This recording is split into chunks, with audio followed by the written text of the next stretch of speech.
আসসালামু আলাইকুম ওয়া রাহমাতুল্লাহি ওয়া বারাকাতুহু। আলহামদুলিল্লাহ ভাই, আজকে জুমার দিন। সকাল সকাল আমরা নামাজের প্রস্তুতি নিয়ে মসজিদে চলে যাই। সালাতে তসবিহ নামাজ পড়ি, 4 রাকাত নামাজ, সালাতে তসবিহ নামাজ ডেলি একবার, না পারলে সপ্তাহে একবার, না পারলে মাসে একবার, না পারলে জীবনে একবার। সালাতে তসবিহ নামাজ পড়লে কী হইব, আপনার জীবনের সব গুণা ধ্বংস হয়ে যাবে। সালাতে তসবিহ নামাজ আমরা বেশি বেশি পড়ব। জুমার দিন 11 বাজে মসজিদে ঢুকে যাব, 11 বাজে মসজিদে ঢুকে যাব জুমার দিন। সেই জন্য বেশি ফজলুত। আল্লাহু আকবার। মসজিদে ঢুকলে কি হয়, ফেরেশতা মাখের পর দোয়া করে, মাখের পর দোয়া করে। আল্লাহ আল্লাহ। সালাতে তসবিহ নামাজ সমবারে দিলে একবার পড়বেন, না পারলে মাসে একবার পড়বেন, না পারলে সপ্তাহে একবার পড়বেন। ভাই বুঝছেন, আমরা মুসলমান কত দামি, আমার দাম কি আমি নিজে জানি না। দোয়েল পাখি সংসদ ভবনে এর কত দাম, 2 টাকার ভিতরে দোয়েল পাখির ছবি। যদি দোয়েল পাখির ছবি জানতো আমার সংসদে এত দাম, তাহলে আর ময়লা জায়গার ভিতরে দোয়েল পাখি ঘুরাঘুরি করতো না। কথা বুঝছেন ভাই? আর আমার যে আল্লাহ সুবহানাহু ওয়া তাআলার দরবারে আমার এত দাম, হ্যাঁ আমার যে কত দাম আমি নিজে জানি না। বুঝছেন ভাই? দুনিয়া 10টা সমান, একটা জান্নাত হইবে, আল্লাহর ওয়াদা আছে। যারা 5 ওয়াক্ত নামাজ পড়া, যারা বেশি আমল করে, হ্যাঁ বেশি আমল করে, যে পারে কোরআন তেলাওয়াত করতে পারে, রাতে 24 ঘন্টা মেহনত করতে পারে, তারা কী দিবে আল্লাহ সুবহানাহু ওয়া তাআলা ভালো জানে। কথা বুঝছেন ভাই? অল্প সময় জিন্দিগি চলে যাচ্ছে ভাই। কথা বুঝছেন?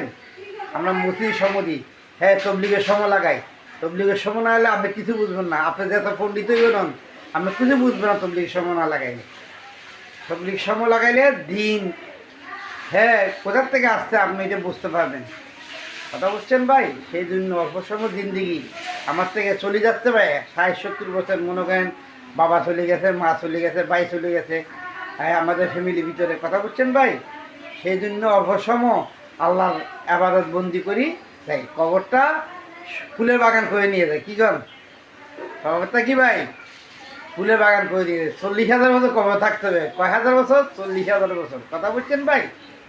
আজকে আমার ভয় নাই, আমি তো কবরে যাব। হ্যাঁ 40,000 বছর বলছে, আর কত হাজার বছর থাকতে হবে আমার আল্লাহ সুবহানাহু ওয়া তাআলা ভালো জানে। বলেন কি জন বেশি বেশি মনে করেন, আমি যদি কোরআন শিব পড়তে না হয়ে বেশি বেশি আমি সূরা ফাতিহা পড়বো বেশি বেশি, হ্যাঁ সূরা আল ক্লাস পড়বো বেশি বেশি। কথা বুঝছেন ভাই? মাফের জন্য দোয়া করবো, মাফের জন্য আমি তো জানি না। আমার হুজুরে যে দোয়া করবে, আমি সূরা আল ক্লাস, হ্যাঁ সূরা ফাতিহা আমি যদি পড়তে পারি, আমার তারও আগে কবুল হবে আল্লাহর দরবারে। কথা বুঝছেন ভাই? অল্প সময় জিন্দিগি চলে যাচ্ছে ভাই। আমলের মিলে আমরা মজবুত থাকি। দুনিয়া করে তো ফেরাফেরি লাগবে না। খাওয়ানোর মালিক একজন, লা ইলাহা ইল্লাল্লাহু মুহাম্মাদুর রাসূলুল্লাহ। এক আল্লাহ, এক আল্লাহ, এক আল্লাহ। কথা বলছেন নি? আল্লাহর আর ইয়া করেন। আর বেশি বেশি তবলিগের মেহনত আপনি করেন। 3 দিন লাগান, মাসে, হ্যাঁ বছরে 3টা লাগান। 4 মাস না লাগাইলে কেন আপনি বুঝবেন না। আপনি যেতেন পণ্ডিত হইবেন হন, 4 মাস যদি না লাগান তবলিগের মেহনত ভিতরে আপনি কিছু বুঝবেন না। কথা বুঝছেন? আজকে এই পর্যন্ত রাখলাম।